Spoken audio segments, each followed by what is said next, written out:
En bref, aujourd'hui on va parler de Zanzibar. Ça fait un peu nom de resto hype au centre de Paris, mais c'est aussi une île qui appartient à la Tanzanie. Enfin ça c'est aujourd'hui. Mais l'histoire qui nous intéresse ici, c'est juste 40 petites minutes qui illustrent parfaitement comment les intérêts économiques des uns peuvent totalement foutre le sbeul chez les autres. Enfin bref. Je vais pas refaire tout l'historique du bled parce que ça a pas arrêté de changer de main, mais au début du 19e siècle, l'île est encore en partie dépendante du sultanat d'Oman. Petit détail administratif, un sultanat c'est plus ou moins la version musulmane d'un royaume en fait. Mais était super bien placé dans l'océan Indien, en face du continent, fenêtre sur cour, pile là où il faut sur le trajet de l'Europe vers l'Asie. Sauf que c'est pratique, mais c'est quand même mieux quand le pied-à-terre t'appartient. Du coup, la bonne disquette pour mettre le nez un peu plus loin dans les affaires de Zanzibar, c'est les priver de leur ressource principale, les esclaves. Non, parce que ce qui a vraiment enrichi le bled, c'est la traite d'esclaves, tellement qu'ils ont pu se déclarer indépendants du sultanat d'Oman et tout quoi. Et v'là-t-il pas que les Britanniques sont soudainement pris d'une poussée d'humanisme et décident que l'esclavage, c'est pas bien. Suite au traité de Berlin en 1886, la couronne britannique et le Deuxième Reich allemand se répartissent des bouts d'Afrique de l'Est sans vraiment demander leur avis aux locaux. Et Zanzibar se retrouve dans le tas.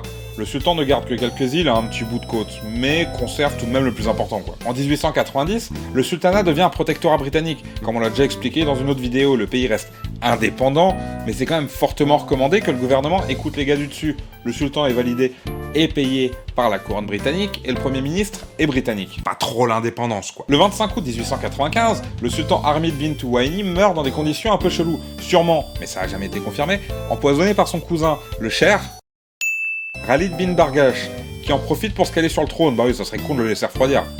Le petit souci, c'est que les Britanniques sont censés donner leur aval pour que qui que ce soit puisse se poser dessus.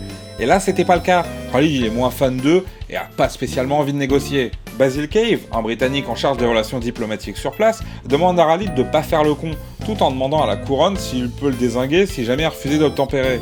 Ce à quoi le bureau des affaires étrangères répondra: si toute solution pacifique s'avère inefficace, fais-toi plaise, mais que si t'es sûr que ça marche. Bon, le télégramme disait pas exactement ça, c'est l'idée quoi. À 8h du mat, le 27 août, Basil finit par recevoir un message de Khalid disant « On lâche rien, puis vous oserez jamais tirer de toute façon ».